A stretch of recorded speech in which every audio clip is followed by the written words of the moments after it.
Fidèles téléspectateurs d'Indar TV, bienvenue à votre émission Débat qui dit vrai. Aujourd'hui, nous nous penchons sur un sujet d'une importance géopolitique considérable, la coopération entre le Mali et la Russie, alors que ces deux pays ont toujours eu des liens séculaires forts. Il est important de les rappeler que depuis l'arrivée de la transition au Mali, les deux pays semblent se rapprocher de plus en plus, suscitant un vif débat au niveau national et international. La question principale que nous nous posons ce soir est la suivante. Cette coopération est-elle véritablement mutuelle bénéfique ? Pour en débattre, nous avons réuni les acteurs politiques, enseignants, journalistes et écrivains, chacun avec son point de vue sur le sujet. Rejoignez-nous pour un débat passionnant et informatif sur la coopération Mali-Russie. C'est maintenant et tout de suite sur la télévision Indar TV dans l'émission Qui dit vrai. Ce soir, je suis accompagné par deux personnalités. À ma droite, il s'agit de professeur Daouda Teguete, journaliste, écrivain. Bonsoir, M. Teguete. Bonsoir. Merci d'avoir accepté notre invitation. Le plaisir est partagé. Et à ma gauche, il n'est pas à présenter, Malik Sissé, enseignant et syndicaliste. Bonsoir. Merci, M. Dia. Merci d'avoir accepté notre invitation. C'est un plaisir. Et donc, avec ces deux personnalités, c'est parti pour ce temps de débat et dans l'émission Qui dit vrai. Et ce soir, comme je vous ai dit à l'entame de mes propos, le thème retenu ce soir, c'est la coopération entre le Mali et la Russie. Donc, comme toute première question, j'aimerais me tourner vers Dr Teguete. Et quelle appréciation peut-on faire de la coopération Russie-Mali à l'état actuel? Bon, l'appréciation, c'est difficile de le dire en quelques mots, comme je vous l'ai tantôt dit, dans la mesure où c'est des relations qui ont connu des hauts et des bas. Des hauts et des bas, mais avec beaucoup plus de hauts que de bas. Pourquoi? Parce que lorsque nous sommes entrés en contact avec ce qu'on appelle aujourd'hui Russie, nos relations ne datent pas que de cette période-là. Elles remontent beaucoup plus loin lorsque la Russie faisait partie de l'Union soviétique, l'Union des républiques soviétiques socialistes.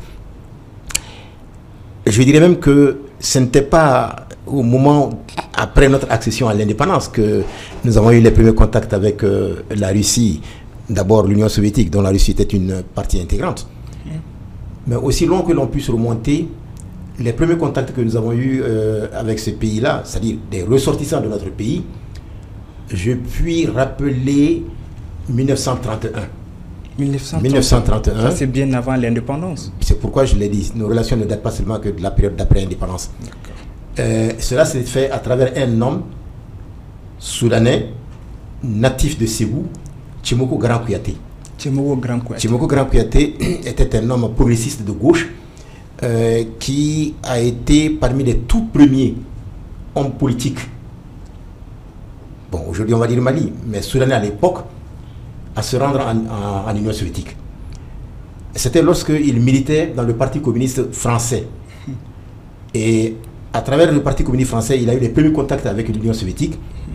Et lorsqu'il a été parmi les tout premiers noirs, alors les responsables du Parti communiste soviétique, qui ont vu son engagement pour son pays et pour l'Afrique, lui ont fait une ouverture en lui demandant s'il peut même travailler à ce que des Africains qui étaient encore sous domination étrangère, britannique, française, portugaise, espagnole, etc., allemande, de venir se former dans le domaine du syndicalisme et de la politique en Union soviétique.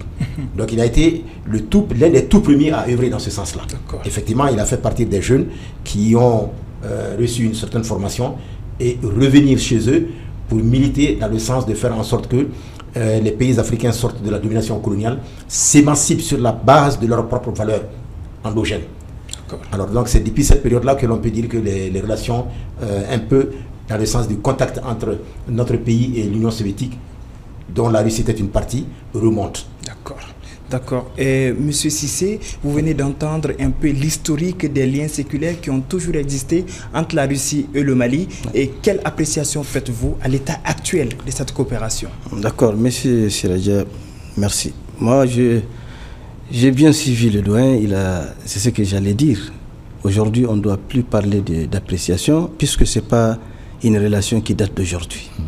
Maintenant, la question qu'on se pose, pourquoi il y a eu un moment une rupture Effectivement, et aujourd'hui, on va en venir. Et aujourd'hui, la relation exclusive avec la Russie, qu'est-ce que ça peut nous apporter? Effectivement, est-ce que uniquement avec la Russie, ça peut apporter grand-chose pour le Mali? C'est des questions qui sont prévues voilà, déjà. Tout à fait. Donc c'est pourquoi votre lecture sur la coopération Donc actuelle. Je vois que fondamentalement, sur la question militaire qui a été toujours le cas au Mali, le Mali a toujours coopéré avec la Russie en termes militaires et que ça a été toujours une réussite. Ouais. Nous savons bien que les premiers, en tout cas les premiers officiers de notre pays, en tout cas quelques premiers officiers de notre pays ont été formés par la Russie et nous avons vu le résultat.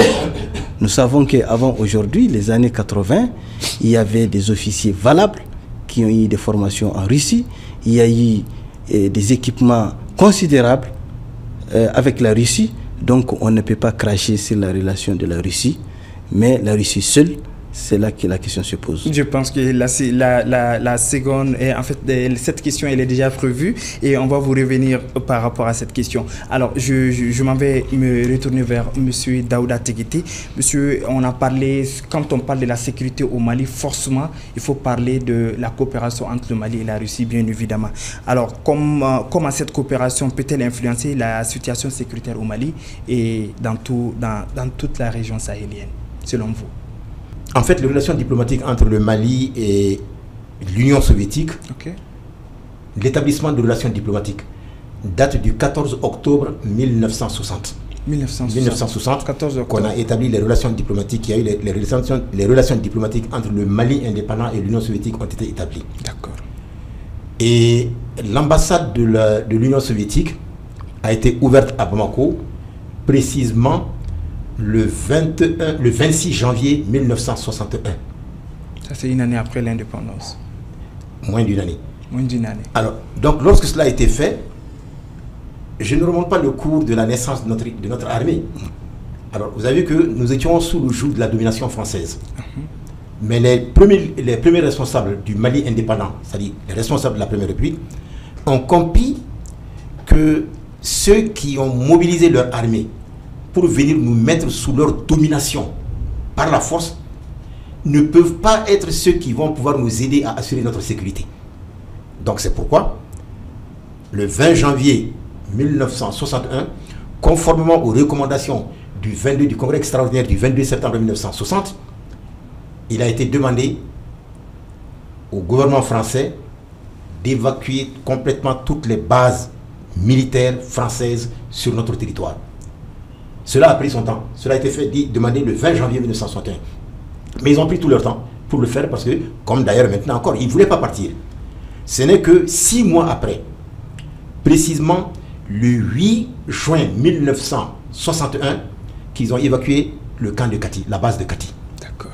Le 8 juillet 1961, soit un mois, jour pour jour après, ils ont évacué Tessalit. D'accord. Et le 2 août 1961, ils ont évacué Gao.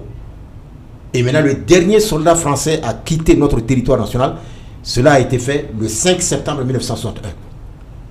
Mais en y allant, ils ont tout détruit. Même les archives qui pouvaient nous permettre de nous rendre compte du nombre de soldats qu'on avait dans l'armée, du nombre d'officiers qu'on avait dans l'armée, ils ont tout brûlé.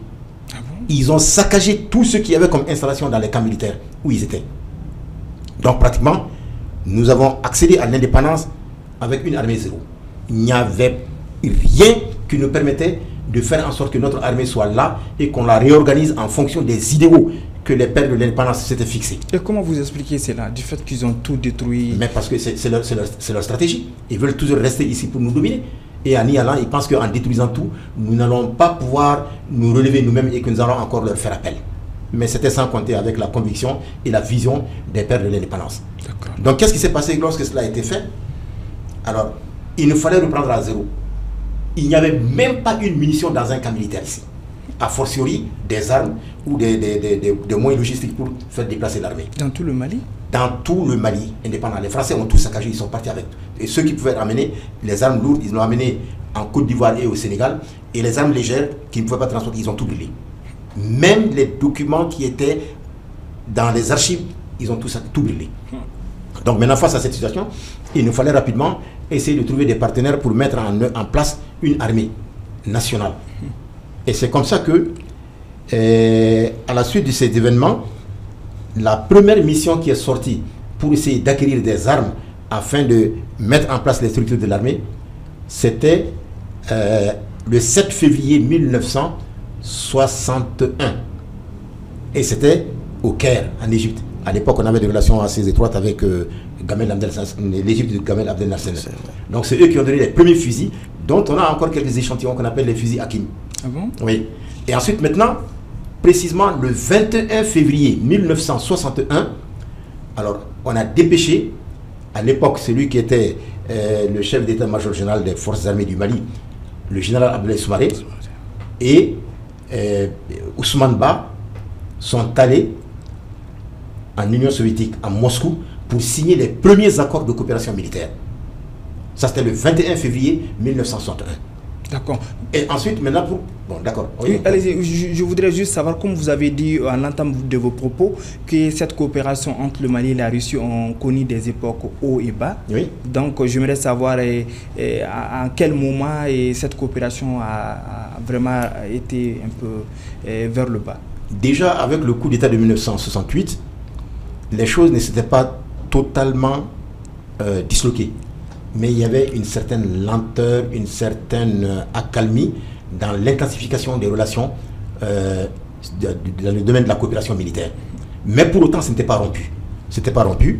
Les choses ont continué comme ça. Et ce qui a d'ailleurs expliqué qu'en 1982, le ministre de la Défense soviétique est arrivé à Bamako, Sokolov. Mais au regard de cela, les Français qui ont pris peur ont vu que maintenant que ce n'est plus le régime de Modibo, ils peuvent essayer de contrebalancer un peu le poids de l'Union soviétique dans le domaine de la coopération, pas seulement militaire, mais de la coopération en général au Mali. Et c'est comme ça que, finalement, les premiers accords, après la rupture des relations de coopération militaire avec la France, les premiers accords qui ont été signés pour marquer un peu le retour progressif de la France sur le plan militaire au Mali, ça a été fait en 1977. 1977. Donc, vous voyez déjà, alors que c'est deux camps qui se regardent en chien de faïence. Ouais. Les soviétiques et le monde occidental, représentés chez nous ici par la France. Effectivement. Alors donc, ils ont commencé à être prudents. Ils ont commencé à être prudents sans pour autant rompre les relations avec le Mali sur le plan de la coopération militaire. Maintenant, le bas dont je t'ai parlé, c'est lorsque maintenant, en 1991, l'Union soviétique s'est disloquée. Donc en ce moment, la Russie était devenue une fédération à part et les 14 autres républiques fédérées avaient proclamé leur indépendance, entre guillemets, je dirais. Effectivement. Alors donc ça a marqué un temps mort avant que la Russie se redresse avec l'arrivée de Poutine au pouvoir. Sinon avant lui, bon, la Russie elle-même se recherchait. Effectivement. Donc, Monsieur Cissé, selon vous, seule la Russie pourra combler tous les besoins du Mali, surtout en matière sécuritaire, formation, développement socio-économique, vu que nous avons vraiment ces relations qui sont très intenses? D'accord. Bon, moi, je pense que par rapport aux relations, moi, en tout cas, je pense que le mieux qu'on n'ait pas un seul partenaire, il faut diversifier les partenaires. Parce que je sais que si on ne fait pas attention, ça serait, en tout cas, ça va se récidiver. Les mêmes crises vont se récidiver.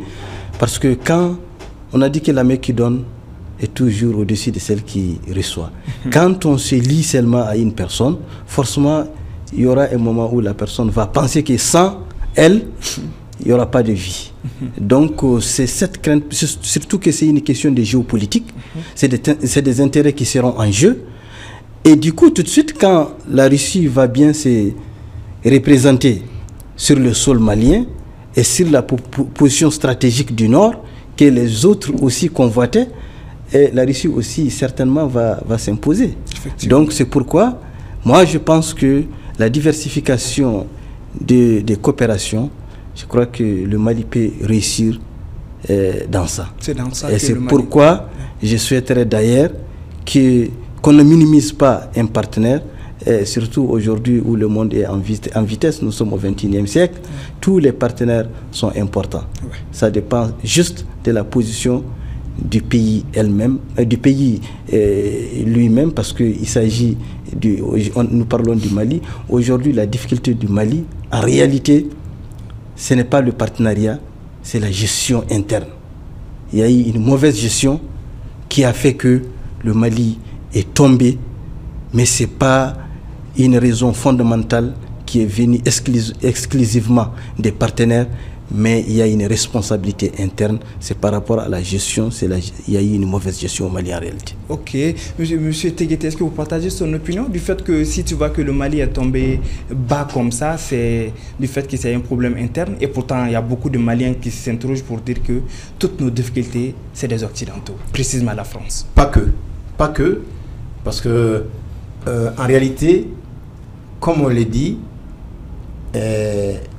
je vais dire ce proverbe-là en bambara, qui dit que ni kenema djougou yi soroki ka sagoye, c'est qu'à ici sokono djougou do dekan. C'est-à-dire que les ennemis intérieurs qui ont contribué à faire en sorte que tout ce qui a été entrepris comme action négative par rapport aux intérêts vitaux du peuple malien, c'est en se fondant sur ces ennemis intérieurs-là qu'ils ont réussi ce qu'ils ont pu réussir, dans le sens de la déstabilisation du pays. En réalité, je veux dire que contrairement à ce que l'on dit, le Mali n'a jamais eu cette tendance à se focaliser sur ses relations avec un seul partenaire. Déjà, 2 ans après notre indépendance, nous avons signé des accords de coopération, pas seulement militaires, des accords de coopération avec des pays comme le bloc socialiste, c'est-à-dire l'Union soviétique, la Tchécoslovaquie, la Pologne, la Hongrie, Israël, le Japon, l'Allemagne, entre autres. Avec le Mali? Le Mali avait, à l'indépendance, des premières années de l'indépendance, on avait des coopérations, des accords de coopération avec tous ces pays que je viens de te citer. Et même au-delà. Donc ça veut dire que nous nous sommes dit, à l'époque, que notre politique se fonde sur ce qu'on appelle le non-alignement avec comme principe fondamental le neutralisme positif. C'est-à-dire que nous n'allons pas nous aligner sur un bloc au détriment de l'autre. Mais nous allons nous engager avec quelques blocs que ce soit si ce dernier bloc-là tient compte des intérêts vitaux allant dans le sens de sauvegarder notre souveraineté. C'est ce qui a toujours caractérisé la politique du Mali. En tout cas, sous la Première République et même des années après la Première République. Donc, dire que, comme on le dit aujourd'hui, qu'il y a un danger à s'aligner sur... On ne l'a jamais fait, on ne l'a jamais dit. Mais nous sommes obligés de coopérer. Maintenant, regardez par exemple avec la France.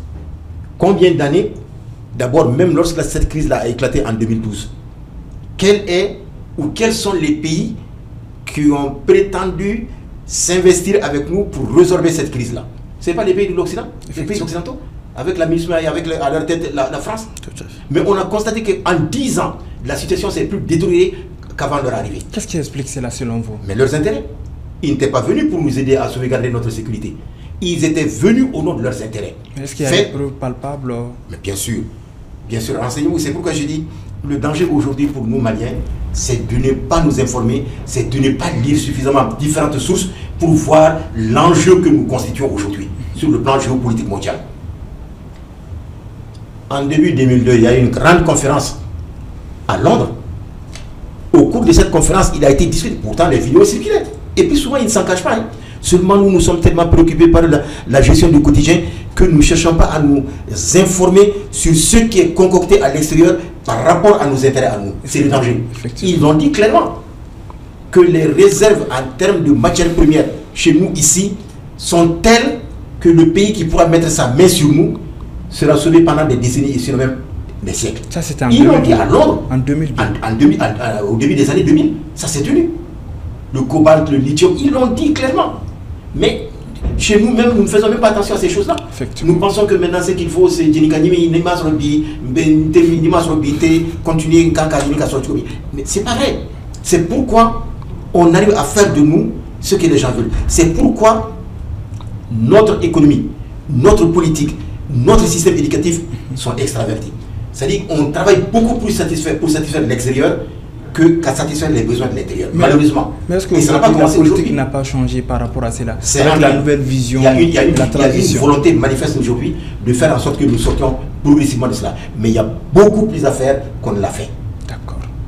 Je pense que ça, il faut qu'on sorte de cette situation-là et nous contenter de regarder seulement les programmes que notre télévision nationale nous propose ou ce que les autres télévisions de l'extérieur nous proposent Mais ceux-ci ne vont jamais nous permettre de connaître réellement les vrais enjeux qui constituent aujourd'hui le Mali, par rapport à des intérêts extérieurs. Effectivement. Hein?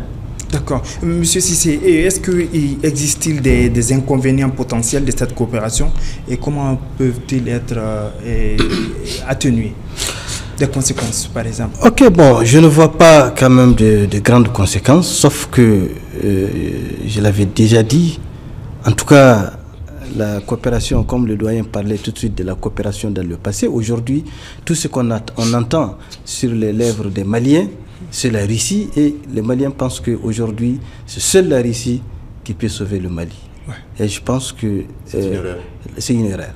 La réalité est que on doit compter sur soi-même d'abord. Et aujourd'hui, dans ce monde mixte, comme je le disais tantôt, il faut vraiment diversifier pour ne pas tomber dans un autre piège encore. Parce que tant qu'on veut s'adosser sur une seule personne, ça crée des problèmes, ça donne confiance à la personne. Moi, je vois même que nous sommes en train de faire la publicité de la Russie. Ah bon? Oui, souvent on s'oublie même, parce qu'on parle plus de la Russie que nous-mêmes. Et alors que la défense, en réalité, de l'État revient à l'armée nationale. Mais l'armée, il est beaucoup investi. Mais justement, c'est pourquoi tantôt je disais que nous sommes complices en réalité de la situation qui nous est arrivée à un moment, et il est temps que nous nous ressaisissions et que nous voyons l'avenir, qu'est-ce que nous devons faire pour éviter les erreurs du passé. Les erreurs du passé, quand on se lie seulement à une personne, un jour nous serons dessus. Et c'est pourquoi aujourd'hui, nous devons explorer en réalité, comme on appelle, toutes les occasions avec les autres pays, que ce soit le Maghreb ou l'Occident ou autre, pour faire nos relations et nous imposer nous-mêmes par rapport à ce que nous sommes et à ce que nous avons, pour avoir vraiment rassuré un peu l'avenir. Mais tant que nous pensons que c'est l'autre-là qui va nous faire, nous ne serons jamais. D'accord. Monsieur Teguete, en quoi cela constitue une erreur? Vous avez réagi par rapport à l'intervention de M. Cissé. En quoi cela constitue une erreur? Non, je ne dis pas que ce qu'il a dit est une erreur, mais je dis que ce qu'il a dit comme quoi nous pensons que notre salut viendra de l'extérieur, c'est ça qui est une erreur. Comment? En quoi? Aucun peuple, même une famille, n'allons même pas au niveau des peuples, prenons au niveau d'une famille. Quand une famille ne compte pas sur elle-même pour s'émanciper et elle attend tout d'une autre famille qui est sa voisine, elle ne s'émancipera jamais. Mais aujourd'hui... J'arrive. Ça y est, il a dit qu'il faut diversifier. Si, il faut diversifier, mais pas diversifier pour diversifier. D'accord. En diversifiant, il faut qu'on tienne compte de ceux dont l'apport peut nous permettre à nous passer de leur apport, tôt ou tard. Mais tant qu'on ne fera pas cela, qu'on croit qu'il faut croiser les bras et que tout viendra de l'extérieur pour nous permettre, ça ne marchera pas. Mais aujourd'hui, les autorités, ils chantent, ils disent que cette coopération est basée sur la réalité mutuelle gagnant-gagnant. Est-ce que vous partagez cela? Oui, dans une certaine mesure. Dans une certaine mesure. Pourquoi? Parce que quand on regarde, lorsque nous avions pensé que notre coopération avec les forces qui constituaient l'amunissement va nous permettre très vite de sortir de cette situation, mais qu'est-ce que nous avons constaté? Aujourd'hui, on est en train de même de voir que l'amunissement n'était pas venu pour nous aider à sortir de nos problèmes. Elle était venue pour perpétuer une domination que nous avons subie depuis des siècles et dont il y a eu des tentatives de sortie. C'est ça en réalité. Ouais. Mais quand on regarde aujourd'hui ce que les Russes nous apportent, on est en train de s'assurer que ça nous a permis en tout cas de nous prendre en charge nous-mêmes en matière de sécurité plus que ça ne l'était avant que eux ils viennent. Qu'est-ce que je veux dire? Mais le président l'a dit. Assimi l'a dit un jour. Il dit que quand on agressait les populations dans certaines zones du pays, on tuait les gens par dizaines, et que l'armée malienne cherchait à aller là-bas pour essayer de sauver ce qu'il était possible encore de sauver, on disait non, n'allez pas, parce que nous, nos troupes sont là-bas, etc. Dans notre propre territoire, on nous empêchait de sillonner notre propre territoire. Mais est-ce que c'est le cas aujourd'hui? Peut-être qu'il y a des lieux où encore nous devons faire avec prudence, parce qu'ils se sont tellement enracinés dans les populations, ils ont tellement intégré les populations dans leur plan machiavélique, qu'il faut que nous fassions attention pour ne pas tomber dans ce piège d'aller faire en sorte qu'en les massacrant, qu'on massacre nos populations. Mais, quand même, on voit quand même que depuis un certain temps, notre armée est en train de faire en sorte qu'elle s'installe et elle amène l'administration progressivement à s'installer sur l'ensemble du territoire national. Alors c'est pourquoi je dis cela ne doit pas nous faire oublier que c'est d'abord et sur nous que nous devons compter. Cela ne doit pas nous faire oublier que c'est d'abord et sur nous que nous devons faire encore que nous mobilisions les énergies indispensables pour faire en sorte que notre pays nous revienne de façon pleine et entière. Pour que notre pays puisse nous revenir en pleine et en entière, selon vous, quels sont les chantiers qu'il faut vraiment engager? Aujourd'hui, on dit la sécurité, la sécurité est primordiale, effectivement, parce que on voit que même aujourd'hui à Bamako, à partir d'une certaine heure, tu ne peux pas te hasarder dans certains endroits. Tout ça, pourquoi? Parce que l'insécurité a atteint une dimension telle que personne, même dans ta propre famille, tu ne te sens pas tellement en sécurité. Ah bon? Mais c'est... comment toi, malgré que l'armée monte en puissance? Non, ça veut dire qu'il ne faut pas mettre les choses dans un même plan, alors qu'il faut les dissocier et voir comment, entre elles s'engrangent pour faire en sorte que nous arrivions à être nous-mêmes. Ce que je veux dire par rapport à ça, c'est que... Ouais. Est-ce que toi, aujourd'hui, tu peux dormir ouvert et laisser ta porte tout ouvert dans ta maison aujourd'hui, dormir profondément, sans crainte d'être agressé par un voleur? Mais pourquoi aujourd'hui il y a une certaine... le vol et le brigandage a atteint une certaine dimension? Parce que c'est la dimension sécuritaire qui a prévalu. Deux fois, même quand tu vois un voleur là, la première des choses que tu vois dans ta cour, tu t'assures d'abord s'il n'a pas un fusil avec lequel il va tirer. Bref, donc je vais dire tout simplement par là que nous devons d'abord puiser dans notre propre force et faire en sorte que au moment où nous puisons dans cette force-là, il y a des aspects qui nous manquent, voir qui en dehors de nous peut nous apporter cet aspect-là pour que nous puissions désormais progressivement nous passer de son apport. Mais ce n'était pas le cas avec la France. Ce n'était pas le cas et ce n'est pas encore le cas avec la France, partout où elle est. Quand tu prends les 11 accords coloniaux, où on te dit que tu ne dois même pas acheter des armes à l'extérieur sans passer par la France. Quand on te dit que tes matières premières, tu ne dois pas les vendre avant d'avoir l'accord de la France. Quand on te dit que ton argent n'est pas ton argent, c'est en France qu'on le fait et on te donne la quantité qu'on veut chaque année pour que tu te débrouilles avec ça. Alors tout ça c'est quoi? Il faut qu'on sorte de ce système. Ce n'est pas en continuant à coopérer avec la France que nous allons pouvoir nous en sortir. C'est pourquoi je dis, certes il faut diversifier, mais pas diversifier pour le plaisir de diversifier, mais diversifier en tenant compte du fait comment celui avec qui je vais essayer de coopérer, comment ça va me permettre moi-même à terme, dans un délai de temps que je vais m'impartir, sortir de son aide, de son appui. Mais tant que ce n'est pas cela, si on veut diversifier pour le plaisir de diversifier, ça aussi, je crois que ça risque de nous amener dans une situation qu'on aura à regretter avant même qu'on fasse la diversification. Effectivement. Donc, M. Cissé, oui. Aujourd'hui, pour que le Mali puisse revenir aux Maliens, qu'est-ce que les autorités doivent faire comme chantier dans cette coopération Mali-Russie?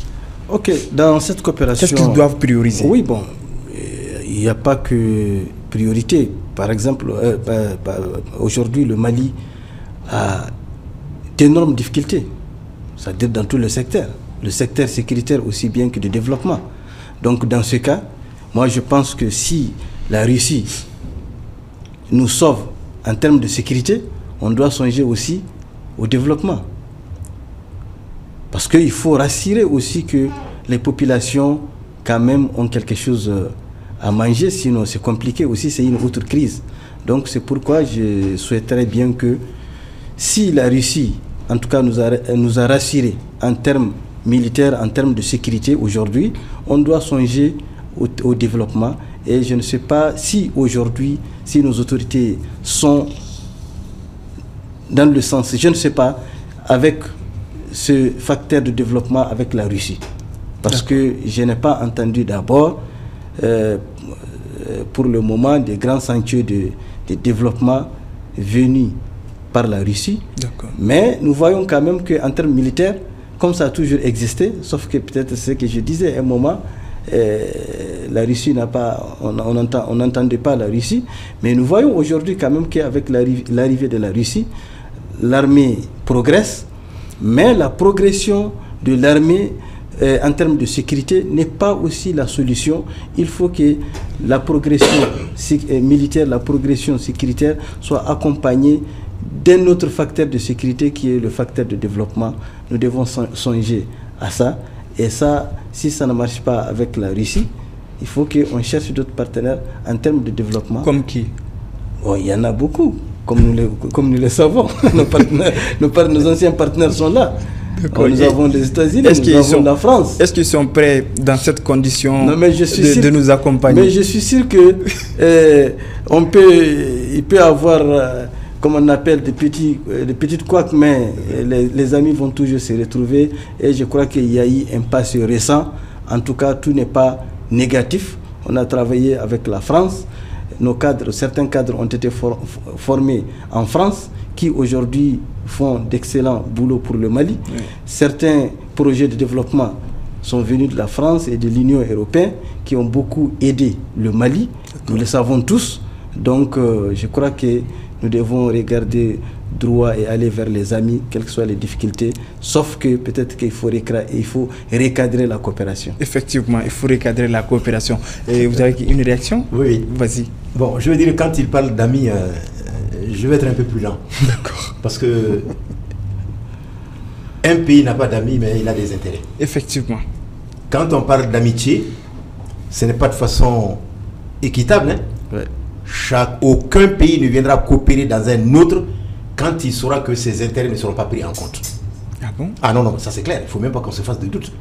Mais il y en a quand même qui, tout en essayant de sauvegarder leurs intérêts dans leur rapport de coopération, font en sorte que ceux qui ont besoin de leur partenariat s'en sortent mieux que d'autres. Moi, quand je dis ça, je vais juger à partir des récents accords qui ont été signés la semaine dernière seulement avec la Russie. Effectivement, j'allais poser la question. On a vu comment elle est en train de s'engager et avec même des délais, des chronogrammes bien précis. Ouais. Le temps va nous permettre de juger, mais déjà c'est un acquis. Mais avec la France, on n'a jamais eu des choses comme ça. Avec les États-Unis, on n'a jamais eu des choses comme ça. Ils viennent par à-coup, à travers des ONG, nous donner des miettes pour dire, bon voilà, lutte contre, je ne sais pas moi, la violence aux femmes, comme si nous avons été toujours violents avec nos femmes. C'est pas vrai. Dans la culture traditionnelle authentique africaine noire, la femme a plus de respect qu'elle ne l'a dans ces pays dits capitalistes développés. C'est pourquoi chez nous, même la succession au pouvoir était matrilinéaire. Ça veut dire quoi? Le rôle de la femme était tel que pour nous, c'est divin. Donc, qu'est-ce que je veux dire par rapport à ça? Moi, je vois déjà la coopération avec ces pays-là. Mais aujourd'hui, oui. Allez-y, terminez. Je veux dire, par exemple, c'est vrai que la Russie d'aujourd'hui, dans les conditions historiques dans lesquelles elle évolue, ce n'est pas les conditions historiques dans lesquelles l'Union soviétique a évolué et ce n'est pas les conditions historiques dans lesquelles nous avons eu les rapports avec l'Union soviétique. La donne a changé. Ça a changé sur le plan international. Mais ce qui est certain aujourd'hui, avec ce qui est en train de se passer au monde, la Russie est consciente du fait que c'est en apportant son appui aux pays qui ont souffert de leur coopération avec le monde occidental qu'elle pourra contribuer même à faire en sorte qu'elle-même, les assises de son pouvoir politique, économique, social et culturel se raffermissent. D'accord. Parce que, quelque part, c'est les mêmes gens qui sont en train de combattre la Russie, qui sont en train de faire en sorte que nous ne sortions pas de la misère.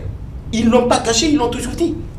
Donc, la coopération avec la Russie, si nous arrivons, je dis bien, si nous arrivons à l'exploiter conformément aux besoins et aux intérêts de nos populations, nous nous en sortirons beaucoup plus vite et mieux que la coopération avec ces pays occidentaux-là. Moi, je le dis avec la plus grande certitude.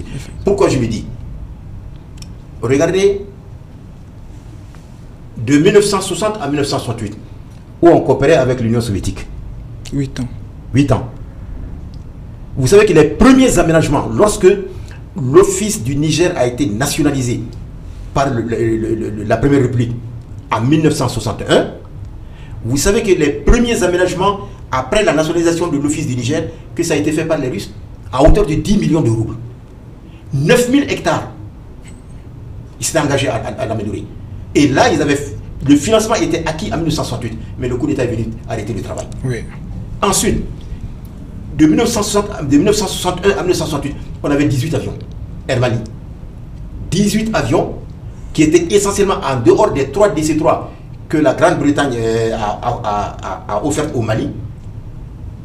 Les 15 autres étaient des avions soviétiques, russes. Alors, tout ça c'est quoi? La cimenterie de Djamou, c'est la Russie, c'était l'Union soviétique à l'époque. Et à l'époque, la quantité de ciment, parce qu'eux ne produisaient pas à des fins commerciales, hein, à l'époque chez nous ici sous la Première République. C'était pour satisfaire les besoins de la population. C'était pas à des fins commerciales. Et la qualité était au top. Et vous savez à l'époque combien coûtait la tonne de ciment? Non. Sous la Première République, la tonne de ciment avec la cimenterie de Djamou coûtait 13 000 francs maliens. Une tonne, 13 000 francs maliens. Et il était prévu en 1969 de créer une seconde usine de ciment à Toukoto. Et ça allait ramener la tonne de ciment à 6 000 francs maliens. Donc, très bonne qualité. Mieux que ce qu'on nous amenait de la Côte d'Ivoire ou du Sénégal, parce que ça, c'était à des fins commerciales, par des entreprises françaises. Donc, tout ça, ça montre déjà quand même que si nous essayons d'évaluer cette coopération-là que nous avons eue avec la Russie, enfin l'Union soviétique à l'époque, dont la Russie était le centre même, hein, de 60 à 68, ça nous a apporté infiniment plus de bien.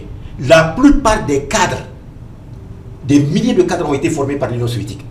Et qui aujourd'hui, dont certains sont en train de faire valoir leur travail, leur valeur. Hein? Moi-même, je suis un produit de cette coopération-là, sur le plan de la formation. Ils ont été formés en Union soviétique, en journalisme. Ensuite, plein de choses comme ça. Hein?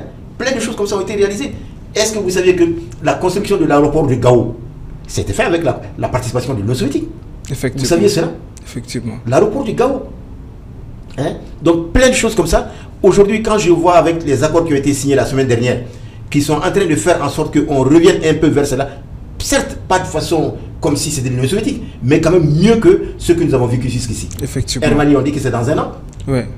Le chemin de fer, bientôt, le parc du chemin de fer va être étoffé. La centrale nucléaire aussi. Avec des centrales nucléaires qui ne vont pas travailler seulement que pour fournir de l'électricité à usage domestique, enfin, pour la consommation de tous les jours, mais également dans le domaine agricole.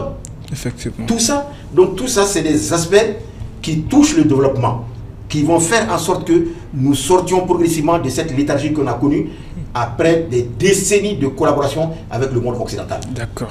Donc, M. Cissé, comment les autorités maliennes doivent faire pour réorienter un peu la politique russo-malienne dans cette coopération, pour le bénéfice de la population? Oui, moi mon inquiétude toujours, c'est le comment, parce que je parlais de la gestion tantôt.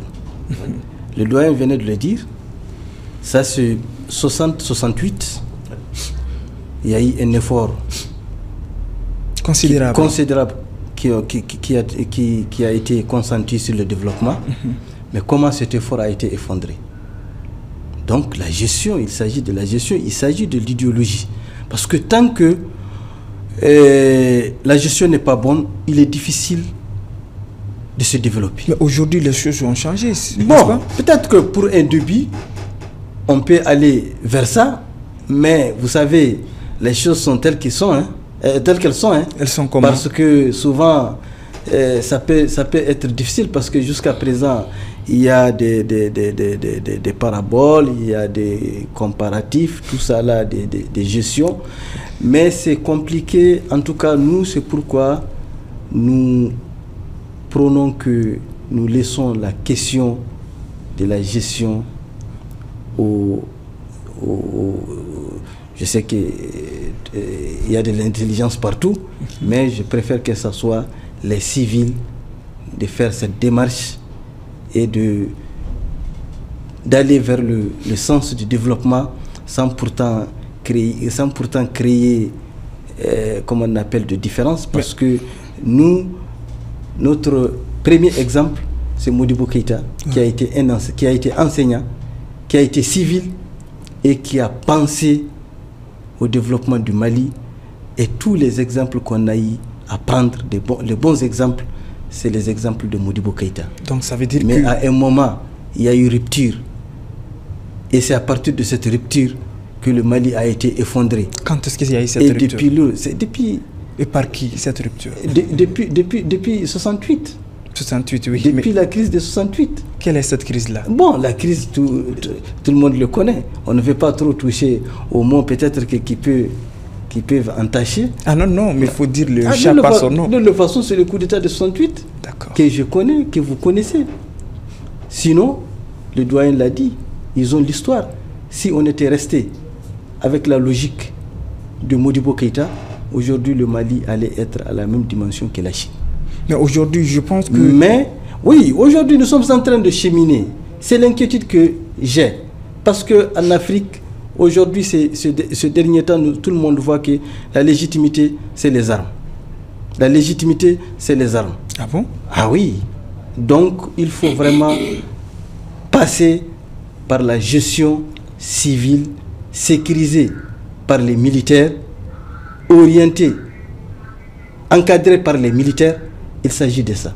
Docteur Teguete, est-ce que vous partagez Monsieur Teguete, est-ce que vous partagez son opinion du fait que la bonne gestion, c'est avec les civils? Bon. Pas que. Voilà. Pas que.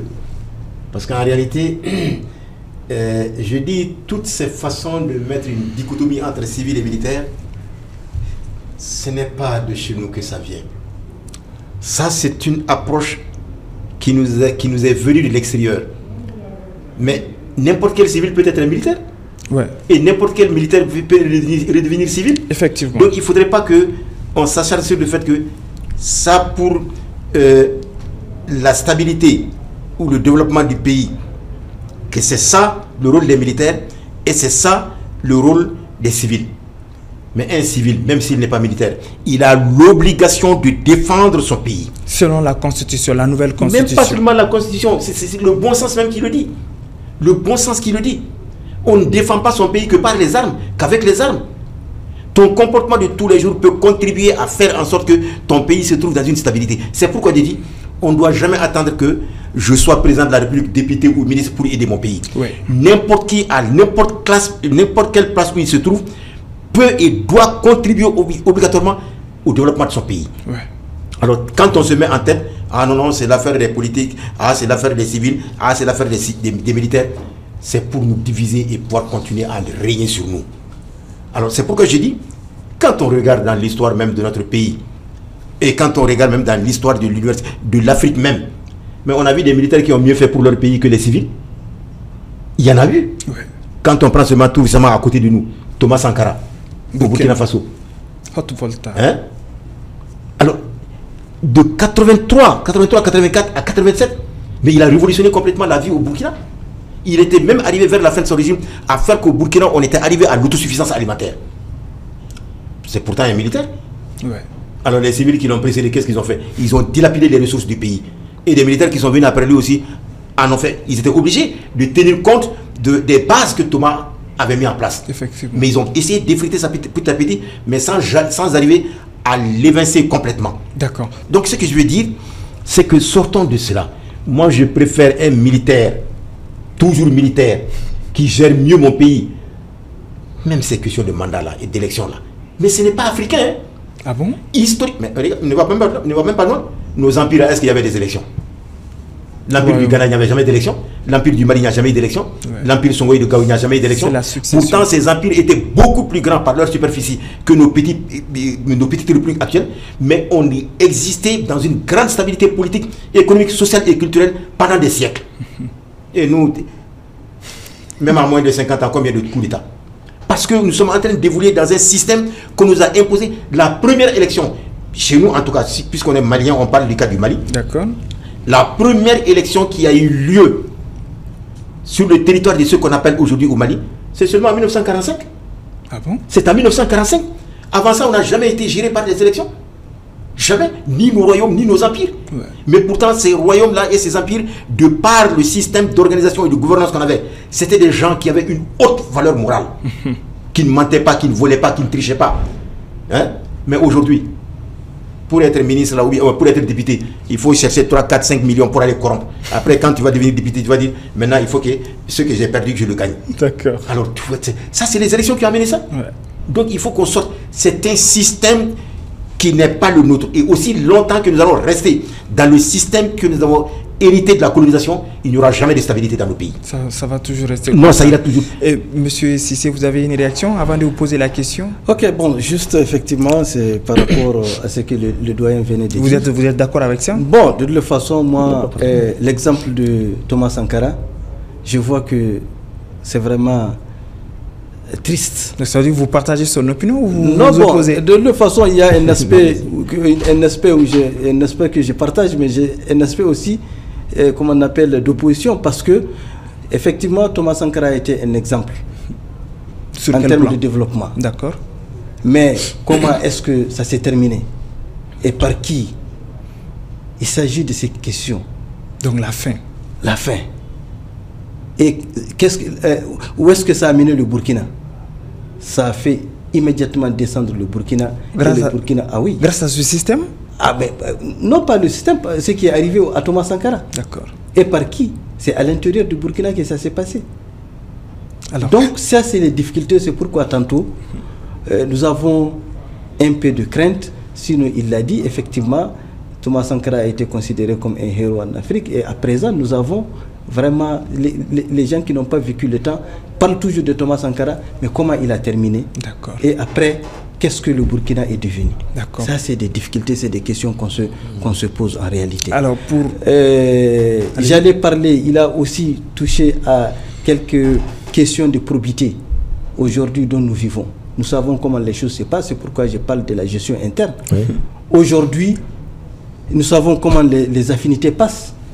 Il faut se transformer en griot à tout prix pour avoir un poste. Vous m'excusez du terme, le griotisme n'est pas en réalité, mais c'est pour dire justement que il faut passer par l'éloge, et même si c'est faux, il faut dire que c'est bon pour avoir des privilèges. Tant que nous continuons dans le système, nous continuons avec ce système, je ne vois pas si on peut aller loin. D'accord. Et c'est ce qui nous mine. Et depuis un moment, voilà les difficultés, particulièrement de notre pays. Je ne parle pas de l'Afrique, mais je parle de notre pays. Aujourd'hui, on refuse, nous-mêmes, nous refusons le développement parce que nous aimons le gain facile. On n'a plus de moralité.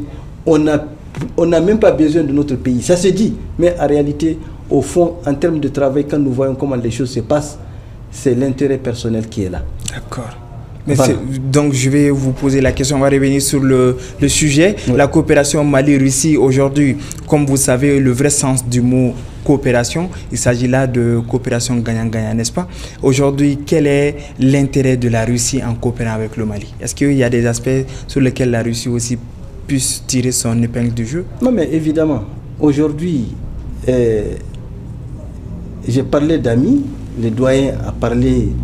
Effectivement, c'est une réalité qui est là. Aujourd'hui, ce n'est pas en réalité, ce n'est pas une amitié proprement dite. Mais défense d'intérêt. Mais défense d'intérêt. Aujourd'hui, si on voit que la Russie, on court vers la Russie ou que la Russie court vers nous, c'est pour juste défendre ses propres intérêts. C'est pourquoi je crains quand la coopération va se baser sera fait dans un sens. Est-ce que ça ne va pas tourner autre chose? Parce que nous savons que c'est des puissances qui peuvent s'imposer à tout moment, qui peuvent changer de stratégie à tout moment pour s'imposer sur nous par rapport à nos ressources. D'accord. Voilà. Donc, Monsieur Teguete, je vous repose la même question. Et partenariat, c'est gagnant-gagnant des deux sens. Aujourd'hui, quel est l'intérêt de la Russie en coopérant avec le Mali, selon vous? Mais en réalité, quand tu prends toutes les ressources minières, pratiquement, dont on parle et que notre sol en regorge, mais la Russie en a autant, sinon même plus. Ah bon? Les ressources, oui, les ressources minières. Mais c'est un pays qui, aujourd'hui, l'Occident marche essentiellement avec les ressources minières de l'Europe occidentale, en tout cas, avec les ressources minières essentiellement de la Russie. Ah bon? Donc, moi je crois qu'il faut sortir de cette façon de poser les problèmes. Interrogeons toujours les concepts pour que nous ne tombions pas dans les pièges qui nous sont tendus par des gens qui n'ont pas intérêt à ce que nous sortions des problèmes. Parce que nous, ce sont nos problèmes qui les arrangent. C'est parce qu'ils coopèrent avec nous, je veux dire le monde occidental, tel que ils sont en train de le faire, que nous avons des problèmes. Donc, qu'est-ce que je veux dire par rapport à ça? C'est dire, avant que je n'oublie là, je voudrais dire à mon cadet de faire attention quand il a dit le griot là, que c'est faire du griot. Il y a des griots qui sont nobles. Absolument. Il y a des griots qui sont plus nobles que des gens qu'on appelle nobles. Oui, c'est pourquoi donc, ça, vous avez un peu rectifié. Donc, ce que je veux dire, c'est que, en toute chose, nous devons interroger les concepts. Et nous devons savoir que souvent, on nous fait réciter des choses comme des perroquets récitants ou des singes grimaçants. Parce qu'ils savent que c'est en nous faisant faire des choses comme ça que nous resterons sous leur joug. Je vous le dis très sincèrement. Et c'est ma conviction la plus profonde. Il y a, en 87, celui qui était vice-président de la Zambie, il a dit Il a dit, en s'adressant aux pays africains, je crois que c'était à l'occasion d'un sommet de l'OIA, là, hein, il dit, nous les pays africains indépendants, si nous ne gérons pas bien, comme il a dit, si nous ne gérons pas bien nos indépendances, nos anciens colonisateurs nous reviendront sous des formes d'investisseurs. C'est le cas. C'est le cas. Chaque fois que nous faisons quelque chose, nous disons, bon, on a monté un très bon projet, on n'a pas de financement, paf, on va vers l'Occident. Mais vous croyez qu'ils vont nous donner l'argent pour la beauté de nos yeux? C'est d'abord et surtout pour leurs intérêts. C'est pourquoi j'ai dit, malheureusement, avec tous ces projets qu'on monte, et dont certains sont très bons, hein, mais que l'on fait financer par nos anciens colonisateurs, nos problèmes ne feront que s'accroître. Ils vont nous rendre de plus en plus dépendants de leurs investissements. Alors que l'argent, c'est l'homme qui le crée. Ce n'est pas l'argent qui crée l'homme. Il faut que nous comprenions cela pour sortir de cette façon de nous organiser, de nous gérer, comme l'Occident nous l'a imposé depuis des années. Effectivement. Développement, pays émergent, un pays ceci. Mais tout ça, c'est pour nous endormir. Effectivement. Tout ça, c'est pour nous endormir. Mais nos empires. On parlait à l'époque de pays émergents. Non. On parlait en ce moment de pays en voie de développement, de pays endettés, moyennement endettés ou fortement endettés, hein, ou pays pauvres fortement endettés. Mais ça, c'est des concepts qui nous amènent, c'est des choses qui sont dans leur bouche, qui veulent nous amener à faire. Sinon, en réalité, c'est faux. Ouais. Le Mali, aujourd'hui, potentiellement, est beaucoup plus riche que la France. Mais aujourd'hui, compare-nous les niveaux de vie. Mais ils ne vivent que de notre sang. D'accord. Il faut qu'on comprenne cela pour sortir de leur pseudo-concept. D'accord. Hein, pour essayer de nous fonder sur nos valeurs, nos savoirs endogènes. Nous avons des choses sans le retour vers lesquelles nous n'allons jamais sortir de nos problèmes. Et ces choses quoi? C'est nos savoirs endogènes. Quand je dis savoir endogène, nos façons de nous diriger, de nous gouverner. Sur le plan économique, sur le plan politique, sur le plan social, sur le plan culturel. Comme Nkrumah l'a dit, hein, l'Afrique est un continent, un peuple et une nation. Les forces qui nous unissent font plus que contrebalancer celles qui nous divisent. Et c'est vrai. Effectivement. Mais aujourd'hui, on nous attend de diviser Afrique francophone, Afrique anglophone, Afrique lusophone, Afrique... Mais c'est difficile, c'est incroyable. C'est difficile. Au lieu de parler, on dit par exemple, j'en sors par là, oui, que le Mali est un pays francophone. Combien de Maliens parlent le français ou le comprennent? Je ne dis pas qu'il faut privilégier une langue par rapport à une autre. Toutes les langues qui ont leur locuteur méritent d'être utilisées pour le développement, pour l'équilibre, la stabilité économique, politique, sociale et culturelle de ces locuteurs. Effectivement. Mais tant qu'on ne fait pas cela, on va nous dire pays francophone, alors qu'il y a plus de gens qui parlent bambara ou saragolais ou peul ou... Hein? Ou Soraï que ceux qui parlent français. Pourquoi ne pas dire le Mali est un pays bambaraphone, saragoléphone, soraïophone, etc. On dit francophone. C'est une honte. Effectivement, une honte. Monsieur Cissé, est-ce que vous avez une réaction par rapport à ce que Monsieur Tekete a dit? Bon, le doyen, en réalité, moi je l'ai toujours apprécié, sauf que je sais qu'il fait des très bonnes analyses. Mais en réalité, la question revient à ceux qui ont les affaires en main. D'accord. De les conduire dans le bon sens. D'accord. Sinon, on a beau être intelligent, on a beau faire l'histoire, quand la gestion n'est pas bonne, ça ne nous fait que faire des discours, ça ne nous fait faire que des débats. Il faut revenir aux fondamentaux. Il l'a dit, c'est que nos ancêtres ont eu à faire, mais malheureusement, on porte les grands boubous pour dire que c'est l'exemple de Modibo Keïta, mais on ne veut pas faire ce que Modibo Keïta a fait. Ah, d'accord. Donc aujourd'hui, la dignité de Modibo Keïta, on ne veut pas le faire. J'ai appris avec feu Seydou Badian Kouyaté, qui disait que Modibo Keïta, auparavant, tous les matins, il se levait avec une pensée du jour, et il a eu à leur dire un jour que l'enfer de l'homme se trouve au bout du Lix. Aujourd'hui, nous sommes affolés par le Lix. Et c'est ce qui est en train de détruire nos gestions. Et c'est ce qui est en train de créer des problèmes chez nous, parce que pourquoi nous sommes en train d'imiter les mêmes Occidentaux. Nous avons la couleur noire, nous avons tout de noir, mais à l'intérieur, c'est les Occidentaux, on veut vivre comme eux, on les imite, on est lié à eux, donc on ne va pas s'en sortir. D'accord. Donc aujourd'hui, pour assurer ce développement que le Mali a tant souhaité, quelles sont les actions qu'il faut poser? Les actions, c'est la transparence. il faut une transparence dans la gestion. Il faut une objectivité dans la gestion. Il faut répartir le bien de l'État entre tous les fils de l'État. Il ne s'agit pas seulement des fonctionnaires, il ne s'agit pas seulement des diplômés, mais il faut prendre en considération tous les fils du pays et répartir le bien de l'État entre les fils du pays, en tenir compte des sensibilités.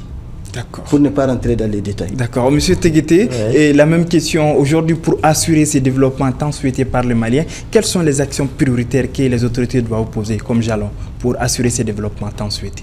Bon, je vais le dire, je vais utiliser le terme développement parce que c'est consacré pour qu'on puisse se comprendre. Absolument. Sinon, ce n'est pas des concepts qui sont les nôtres. Le développement? Non, ça ne traduit rien dans nos réalités. Rien. Quand tu regardes, tu analyses du point de vue spirituel ce que nos ancêtres ont fait en nous laissant en héritage, y compris les terres sur lesquelles nous sommes aujourd'hui, tu comprendras que ça, c'est des concepts qui ne nous sied pas.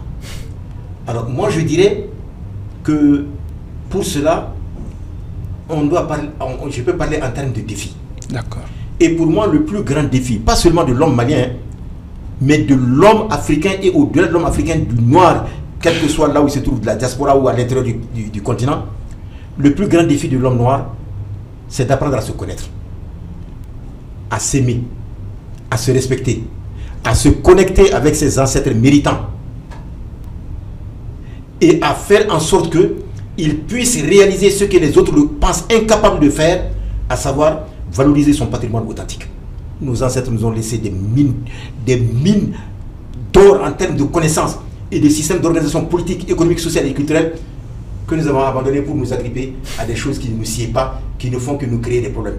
Je vous l'ai dit, regardez aujourd'hui, l'école en Afrique, pas seulement au Mali, on enseigne des connaissances qui ne sont pas en conformité avec leurs besoins éducatifs. Malheureusement, comme il l'a dit, on le constate, mais on ne fait rien pour changer. Pourquoi j'affirme cela avec certitude? C'est qu'en décembre 1999, les ministres africains en charge de l'éducation se sont retrouvés à Johannesburg en décembre 1999 pour préparer le sommet mondial sur l'éducation qui devait se tenir en 2000 à Dakar au Sénégal. Mais après analyse, dans leur rapport, qu'est-ce qui est ressorti? J'ai retenu un aspect qui disait en Afrique, l'accès à l'éducation est limité. La qualité est médiocre.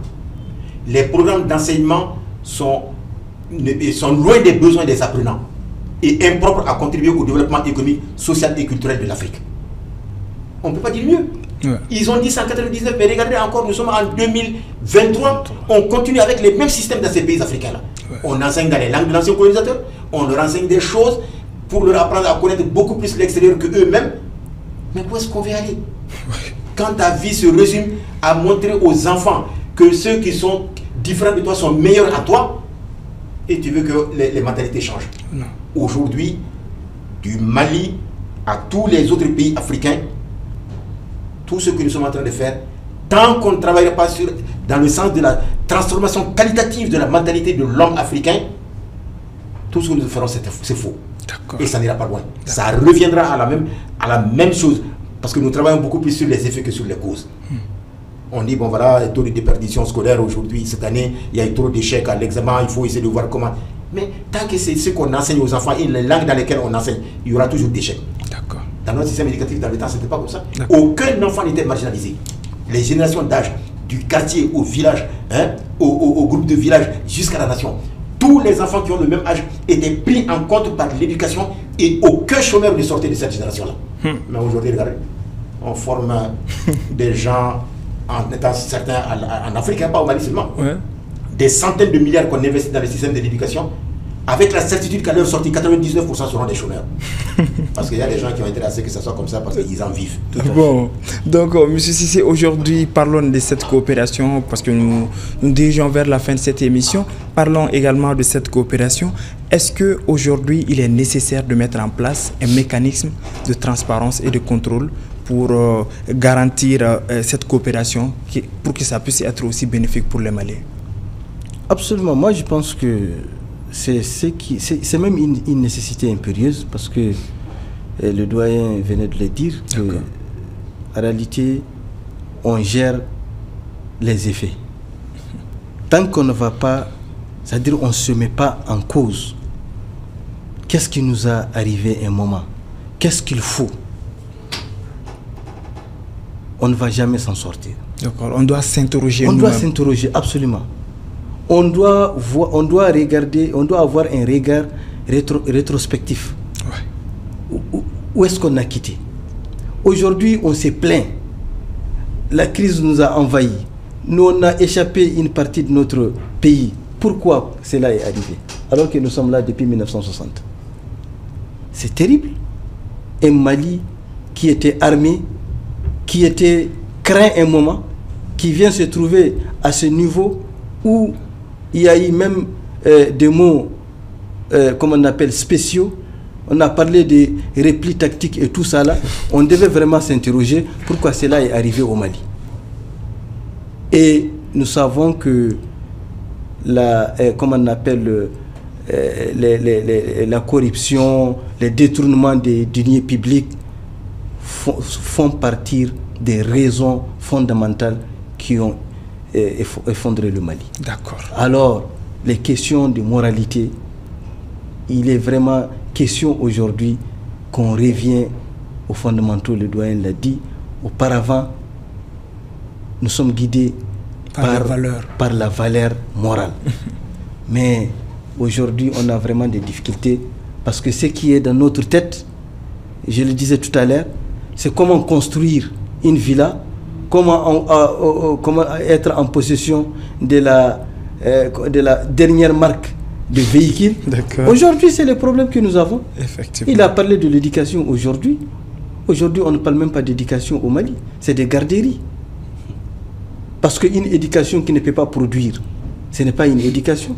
C'est pourquoi, d'ailleurs, je pense que dans la coopération Mali et Risso-Mali, si on peut aller vers la formation, puisque nos premiers cadres ont été formés, il ne faudra pas que la Russie vienne avec ses cadres pour venir installer comment on appelle, les produits, et que demain, s'ils ne sont pas là, ça va s'écrouler. Il faudra qu'on amène nos cadres, que nos cadres soient formés, qui viennent avec leur intelligence pour mettre en place ce qu'il faut pour le développement du Mali. D'accord, pour le développement du Mali. Monsieur Teguete, vous avez une réaction? Oui, par rapport à ce qu'elle a dit. Allez. La crainte qu'il a exprimée, c'est justifié. Hein, c'est justifié. Mais je veux dire que, en tout cas, au regard de ce qui nous a été rapporté, avec la signature des accords de coopération avec la Russie la semaine dernière, cette préoccupation est prise en compte. Oui, la formation. Ils ont même parlé de transfert de technologie. Des gens de chez nous, les domaines de coopération qui ont été répertoriés, on va envoyer des étudiants là-bas pour apprendre la gestion de ces domaines-là afin de venir travailler sur place ici, afin que nous ne soyons pas dépendants de la Russie. Ça a été clairement dit. Ça a été clairement dit. Donc, je dirais à ce moment que cette crainte-là exprimée, c'est très juste. Il faut effectivement y penser, mais c'est déjà pris en compte. Effectivement. Oui. Alors, M. Teguete, pour peut-être on va dire la dernière question de cette émission, parce que déjà nous sommes arrivés au terme de l'émission. Et pour la dernière question, aujourd'hui, si on vous demandait de dessiner, de caricaturer un peu cette coopération Mali-Russie, quelle forme allez-vous donner?